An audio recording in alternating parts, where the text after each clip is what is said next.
इसलिए कहा कि जैसे मां रक्षा करती, मां तो किसी भी प्रकार में पूरे पूरे रात बच्चा कपड़ा गीला करता है, बिस्तर गीला करता है, मां पूरे पूरे रात जागती है, बच्चे के कपड़े को बदलती है, बार बार अपने को गीले पे सुलाती है, बच्चे को सूखे पे सुलाती है, बार बार वो नींद खराब करती है। लेकिन बंधुओं माताओं, कभी भी मां के माथे पर सिकन नहीं आती है, कभी भी मां का मुंह नहीं बनता है। इसलिए दुनिया में जो मां कर देती है वो संसार में कोई नहीं कर सकता है, ये भगवान जानते हैं बंधुओं। इसलिए कोई ऋण से उऋण नहीं हो सकता, कोई नहीं हो सकता, इस ऋण से कोई उऋण नहीं हो सकता।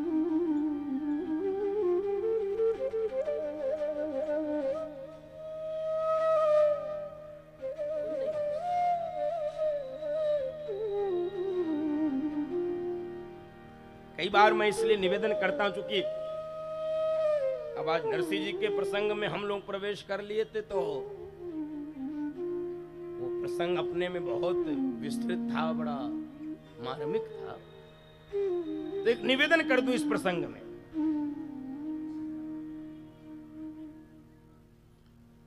कई बार जब हम बड़े हो जाते हैं तो हमको लगता जरूर ये है कि हम माँ के लिए ये कर देंगे तो माँ खुश हो जाएगी, माँ के लिए ये कर देंगे माँ खुश हो जाएगी, ये कर देंगे ये कर देंगे। मेरा निवेदन है,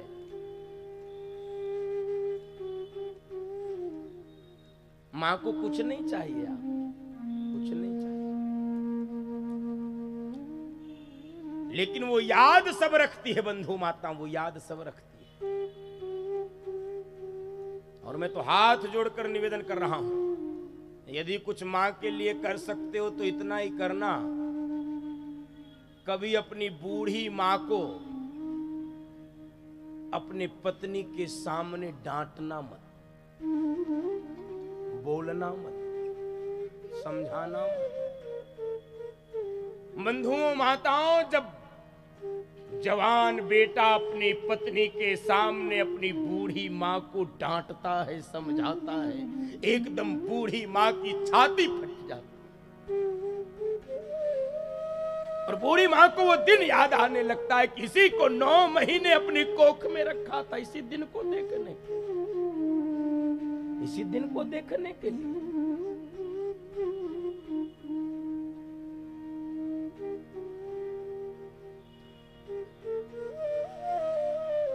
उस प्रसव पीड़ा को याद करने लगती है, क्योंकि मैंने सुना है बंधुओं माताओं, 1000 बिच्छू डंक मारे, जितना दर्द होता है उतना ही दर्द होता है प्रसव के समय, जब मां अपने बच्चे को जन्म देती है, उतना ही भीषण उस पीड़ा को सहन करती है। वो उसको याद करने लगती है कि इसी दिन के लिए इसको मैंने अपनी कोख में रखा। अपनी मां को मत सताओ, अपने बाप को मत सताओ, मैं दोनों जोड़ देता हूं। ये बूढ़े माँ बाप आपके पास इसलिए अभी तक बने और बचे हैं क्योंकि आप भाग्यशाली हो, आपको आशीर्वाद मिल रहा है। उनसे पूछो जिनके धरती पर मां नहीं है, बाप नहीं है। मेरा निवेदन है, कुछ नहीं चाहिए उसको, आपका रुपया, आपका पैसा, आपका गाड़ी, आपका घोड़ा, आपका बंगला, आपका ये धन दौलत, ये शोहरत, उसको नहीं चाहिए, नहीं चाहिए। क्या चाहिए उसको?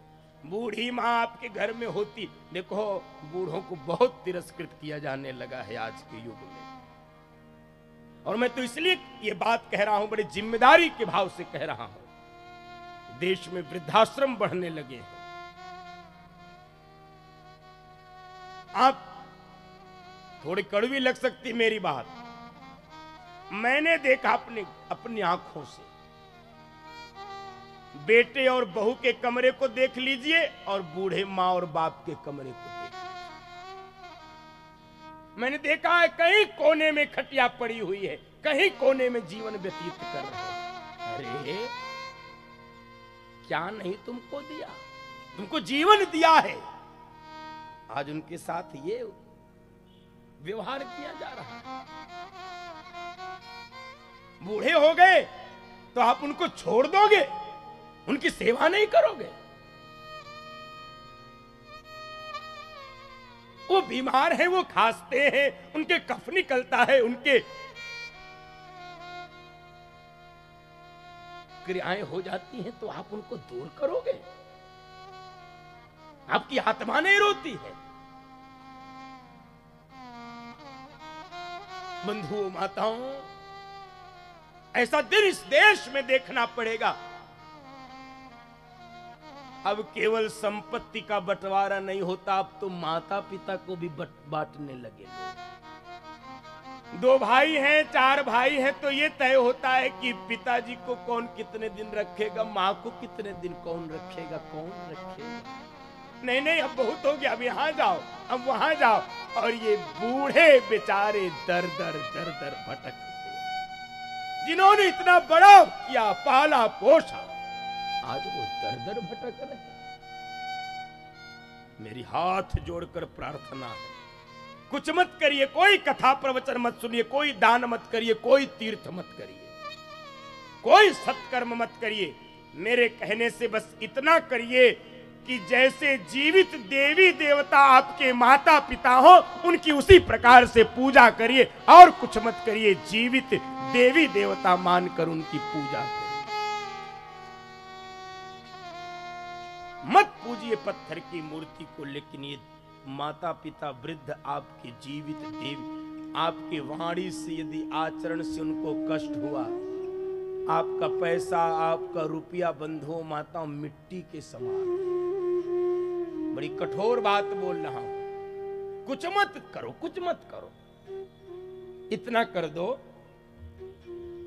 शाम को लौटो, अपने ऑफिस से, मकान से, दुकान से, खेत से, खलिहान से, कहीं से भी लौटो, बच्चों से बाद में मिलो, पत्नी से बाद में मिलो, कपड़े बाद में बदलो, सीधे माँ के पास चले जाओ। कुछ मत करो, कुछ मत करो, माँ के चरणों के पास बैठ जाओ। कुछ नहीं चाहिए, मैं बहुत विश्वास के साथ बोल रहा हूं, कुछ मत दो, केवल 2 बार उसके चरण दबा लो। माँ, कैसा रहा दिन? सब ठीक तो है? कोई कष्ट तो नहीं है? कोई तकलीफ तो नहीं है? बंधु माताओं, 4 प्यार से बात कर लोगे, उस बूढ़ी माँ के स्तनों में दूध छलक पड़ता है। आज मेरा बेटा मेरे पास बैठकर मेरी कुशलता पूछ रहा, मेरी कुशलता पूछ रहा। मेरा निवेदन है आप सबसे हाथ जोड़कर, यही मेरी कथा की सार्थकता होगी, यही दक्षिणा होगी। कोई बूढ़ा बाप, कोई बूढ़ी माँ घर में न सताई जाए, न सताई। हमने एक घटना पढ़ी थी, कांप जाता है, कलेजा कांप जाता है पढ़ने के बाद ही। एक बेटे बहू एक विधवा माँ के साथ रहते थे, उनके पति नहीं थे, उस माँ के रहते थे साथ। इसी उत्तर प्रदेश की घटना, सत्य घटना।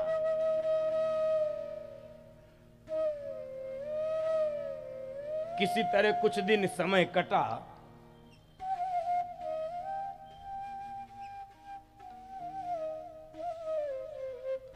और रोज रोज बहू कहती थी अपने पति से कि कब तक इस बुढ़िया के चक्कर में फंसे रहो, अब तो चलो, अब तो चलो, अब तो चलो, रहने दो, नौकर रख दो, ये यहाँ पर रह लेगी, चलो चलो चलो चलो।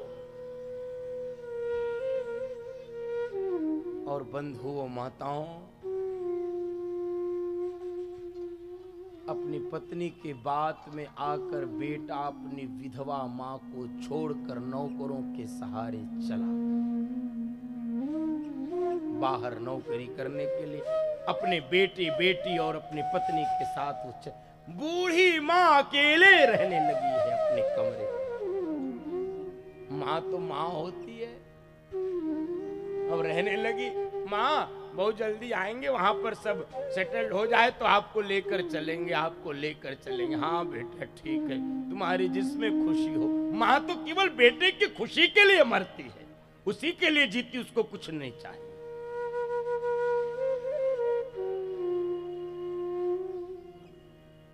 और बंधुओं माताओं, बेटा चला गया, बहू चली गई, उसके पोते पोती चले गए, और ये फोन करती थी, बेटा हाँ माँ अभी जरूरी मीटिंग में शाम को करेंगे।